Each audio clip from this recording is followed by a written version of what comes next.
کہ ابو جہل نے ایک دن پیغمبر اسلام سے ایک سوال کیا نا کہ تو یہ کہتا ہے کہ میں نبی ہوں، آخری نبی ہوں، مجھ سے پہلے جتنے نبی گزر چکے میں ان سب کا سردار ہوں، تو اگر ایسا تو نوح نبی تھے، ان کا معجزہ دیکھا، ابراہیم نبی تھے، ان کا معجزہ دیکھا، موسیٰ نبی تھے، ان کا معجزہ دیکھا، عیسیٰ نبی تھے، ان کا معجزہ دیکھا۔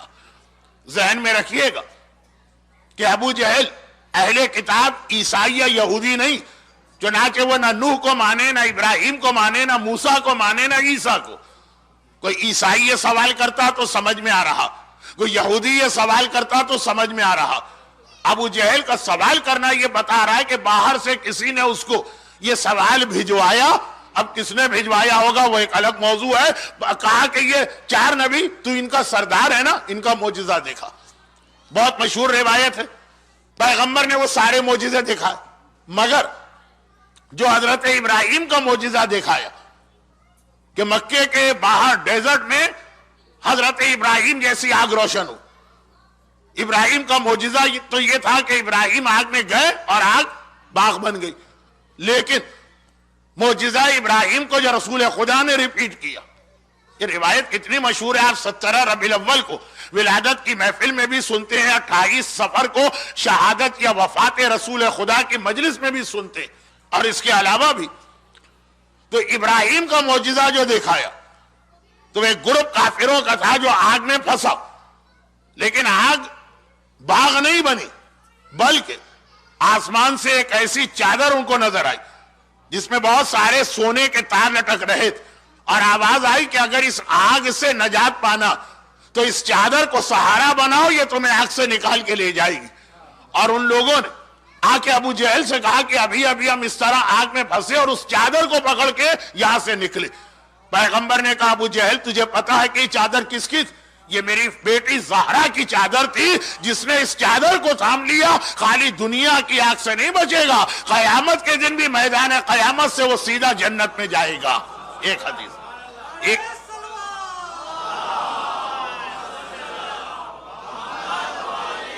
یہ جملہ رسول خدا کا ہے جسے میں اکثر موت کی مجلسوں میں بھی پڑھا کرتا ہوں۔ تو روایت یہ ہے کہ یہ ایک بہت ہی مشکل مرحلہ ہے پولیس سے رات، بال سے زیادہ باریک، تلوار کی دھار سے زیادہ تیز، آگ سے زیادہ گرم۔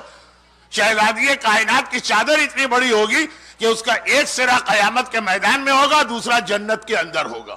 جو قیامت کے دن اس کو تھام لے گا، پولیس صراط سے اس کو گزرنا ہی نہیں ہے، وہ اوپر سے ہوتا ہوا جنت میں داخل ہوگا۔ یہ اللہ کے رسول نے ارشاد فرمایا۔ اب آئیے، وقت کم ہے، ورنہ تو میں 14 معصومین میں سے ہر ایک کی ایک حدیث اسی عنوان پہ پڑھتا۔ تو آپ پہلے معصوم کی حدیث آپ نے سنی، پیغمبر نے کہا کہ روز قیامت میری بیٹی فاطمہ خالی اس کی چادر کو تھامنے والے جنت میں جائیں گے، اور آخری معصوم، وقت کم ہے اس لیے، ورنہ ہر معصوم کی حدیث ہے، الگ الگ حدیث ہے۔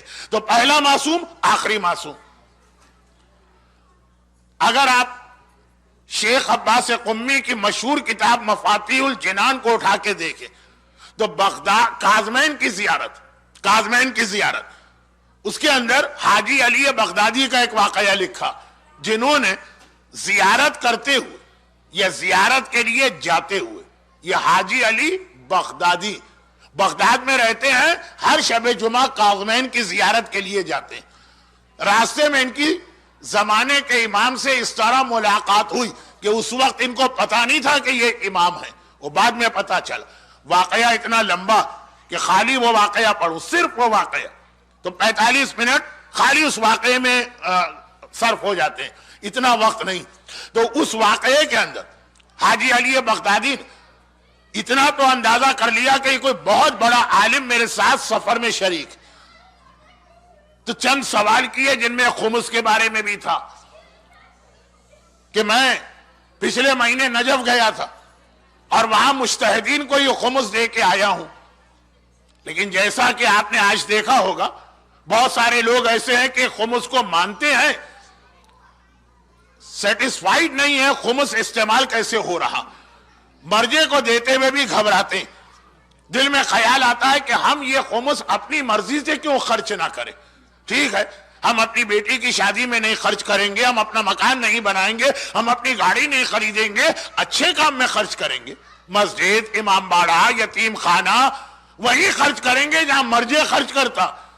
تو آخر ہم اپنے ہاتھ سے کیوں خرچ نہ کریں؟ یہ بہرحال ایک ایسا مسئلہ چل رہا ہے کہ ہے تو بہت ہی اہم، لیکن آج رات کے لیے یہ موضوع میرے موضوع میں نہیں آ رہا. حاجی علی بغدادی نے پوچھ لیا کہ اے عالم، میں وہاں پہ خمس دے کے آیا مرجے کو، اب دل مطمئن نہیں ہو رہا. کہا تم نے بالکل ٹھیک کیا، اور جس کو دیا وہ میرا نائب ہے، اسی کو دینا. ابھی بھی حاجی علی نہ سمجھے کہ مجتہد کو اپنا نائب کہنے والا کون. وہ تو آخر میں پتا چلا. پورا واقعہ گجراتی کتابوں میں بھی ہے اور اردو، فارسی، عربی، بلکہ مفاتی کا پورا ترجمہ انگلش میں بھی قم سے انصاریان پبلیکیشنز نے چھاپ دیا. تو پورا واقعہ بہت مشہور. اس میں خمس کی بات تو اس لیے آ گئی کہ ماں کا حق، خدیجہ طاہرہ کا حق ہے خمس. خدیجہ طاہرہ کے احسان کو باقی امت نے بھلا دیا. کیا مومن بھی بھلا دے گا؟ کیا مومنہ بھی فراموش کر دے گی؟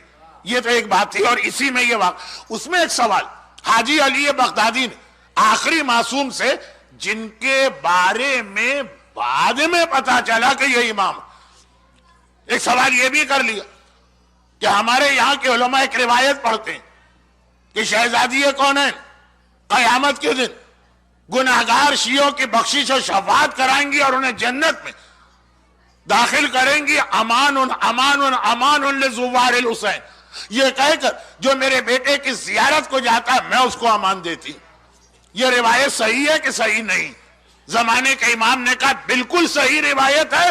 روز قیامت حق شفاعت تو میری بیٹی، میری دادی کے پاس ہوگا، کیونکہ رسول نے یہ کہا کہ فاطمہ کے مہر میں حق شفاعت بھی دیا جا رہا، یہ بھی مہر فاطمہ کا حصہ.